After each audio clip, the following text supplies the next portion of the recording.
Titus's eyes began to open. He rose his head up off of the soft, dewy grass, and he blinked, rubbed his eyes, and remembered exactly where he was. Somehow he had drifted off to sleep beside the lavender river, inside the green-tinted stone that he was encased within, with the crystals coming from the ceilings and the walls, the grass, and all kinds of undergrowth all around him, a lavender river through the middle of it, and something or someone was in there with him. He just didn't know who or where or what it or he or she was. He had no idea how long he had been asleep. He also had no idea when his adventure had started. He remembered going on a hike, falling through a mine shaft, walking through a mine shaft that would turn to the left and then take a sharp turn to the right, and then realizing that the square edges had rounded off and that he was hiking through a rounded cylindrical tunnel with a flat floor upon which he was walking. He had followed the light after walking through filaments of line of some sort and just walking through them and having them break and not knowing what they were there for, and then going into a wonderful area in which he found total, whole, perfect peace. He was still very hungry and had woken up with a ravenous feeling in his stomach, but he was well rested and decided to endeavor to find a way across the lavender river into the fields ahead of him, hopefully to find an exit out of the amazing new world he had found, back to his home, where his parents were obviously waiting for him and likely very afraid for his safety at this point. Titus wondered if he could drink the water in the lavender river. He decided not to try yet. He was very thirsty and very hungry, but he tried to find a way across the river first.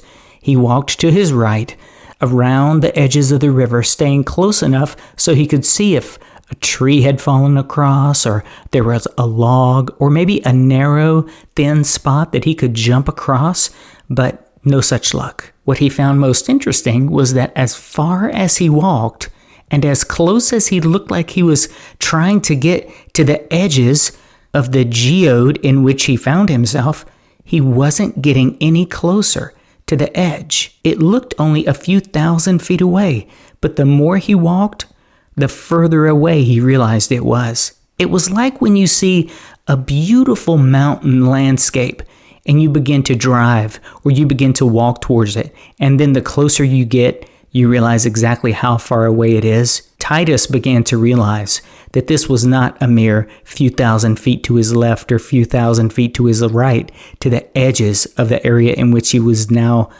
enclosed. He could very well be in an area made up of miles and miles and miles. He didn't know how. He couldn't explain it, but he did know he had to find a way across the river. Titus came to a place where he could see the other side clearly. It was much less of a river at this point and more of a wide stream. It did look deep and it did have a current, but Titus decided he would try to swim across. Now, Titus's parents had taught him from years gone by how to swim. He could tread water, he could float, and he could swim, so he had no worries about crossing the river. The question was, what would the water be like?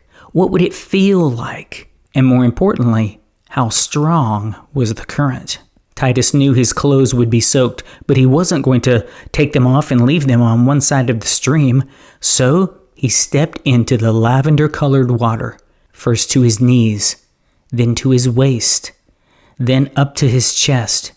Titus took a deep breath, leaned forward, and began to freestyle across the river, arm over arm over arm. He kept his head above water, breathing exactly how he was supposed to, and before he knew it, he was on the other side. He climbed up out of the water, fully expecting to be drenched and soaked, and not a drop of water was on him. He was absolutely dry. The lavender river had stayed in the lavender river. Not a drop of it came out. Not even his hair was wet. Titus couldn't understand. He wondered what would happen if he drank some of the lavender water. He picked up a little bit of it in his hand, scooped it up, drank it down, and immediately, after just a few sips, Titus's appetite was satiated and he was full, as if he had eaten a full Thanksgiving dinner. Titus couldn't believe it. A few sips of that lavender water, and he was totally full. Titus didn't know exactly what to make of that, but he did know that he was across the river now, and he began to pick up his pace and start moving towards he didn't know what. He kept walking. The grass, or whatever it was that was covering the ground, was roughly halfway up his calf. He didn't feel it brushing against his calf. It was almost as if, while he was walking, it would anticipate that his foot or leg was about to move into it and part to avoid being struck by Titus's leg. He did not understand. He couldn't grasp what was happening. All he knew was he needed to keep moving. Titus was sure that out of the corners of his eye, he could see movement. Every time he turned to look, he couldn't see what it was that was moving in a parallel path to him. Every time he turned and moved towards it, it was always out of the corner of both of his eyes, left and right, where he would see the movement. As a result of trying to find whatever it was he saw moving, he rapidly became disoriented, not knowing how many times he had turned to the left or right trying to follow what it was that he saw just out of his vision. He knew the river was somewhere in the direction behind him, but he didn't know if he had been zigzagging or if he was still traveling straight. So he kept moving forward, trying to ignore whatever it was that was moving at the exterior part of his peripheral vision. Titus had been walking for what felt like a very long time when all of a sudden it happened. He heard it first, a very loud cracking sound, almost like you would imagine a tree would sound when it had been struck by lightning. But it was above him. Titus froze, looked towards the roof of whatever it was he was inside of, and saw something plummeting towards him. It wasn't coming directly towards him. It was going to land on the ground somewhere ahead of him and to his left. So he just stood and watched.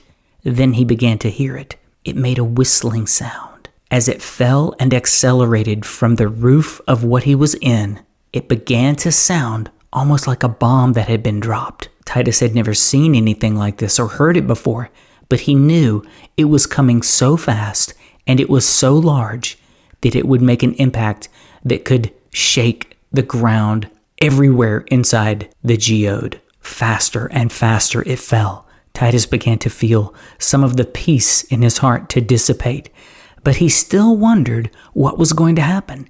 Faster and faster it fell, and right before impact, it froze. It didn't even touch the ground. It stopped in an instant.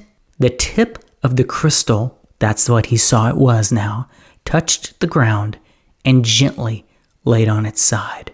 Titus found himself sprinting towards the crystal, not knowing whether it was miles away or mere feet, but he knew that there was no sign that it had made impact on the ground. It had simply landed and laid down. Titus could see that it was just a few dozen feet ahead, and as he got close, he began to feel there was a temperature to the crystal. He didn't know what to expect, but the closer he got to it, he could tell the crystal was not a crystal at all. What he thought was quartz or some type of hard rock-like crystal was indeed the same composure and the same feeling as the water in the lavender river. He walked up on it. It held its shape like a crystal, but he could scoop it out with his hands. And when he tasted it and then drank it, it was the exact same consistency and satisfying nature as the lavender river. He didn't know what it was, but it was not heavy and it was not solid. Titus felt himself washed over with peace and energy. He was excited about what he would find next, so he took off at a full sprint through the field. He still saw at the edge of his vision something keeping track with him, matching him stride for stride, just out of his field of vision. He gave up trying to see it, and as he ran full speed, he realized his strides were getting longer. It was almost as if, as he accelerated, the effects of gravity weighed less upon him. His strides went from 3 feet to 6 feet, and soon he was able to stride 10 to 15 feet in the air between his feet touching the ground. As long as he kept accelerating, he could leave the ground for up to 20 feet between when his feet would touch the ground and he would push off again. It was in the middle of this sprint, as he had just left the ground for one of his 20-foot leaps, when the ground fell below him. He had come to a cliff without realizing it, and now, in midair, Titus had no idea what to do. He began to descend, looked below him, and could not see where he was going to land. Titus wondered if this would not just be the end of his adventure, but the end, period. Thank you again for tuning in to the Everyman Tales. What in the world is going to happen to Titus? We're leaving him at the end of this story literally hanging in midair. Tune in next time where we'll find out what exactly happens to Titus. Again, these stories are meant for bedtime, daytime, nighttime, anytime in between, road trips, adventures, whatever time you feel in the mood for a good story. Thank you for choosing to listen to the Everyman Tales. You can find me on the Podbean app, of course, Amazon Music, TuneIn and Alexa, iHeartRadio, Player FM, Listen Notes, Podchaser, Boomplay, and more. Thank you for engaging your imagination, and thank you for tuning in to the Everyman Tales.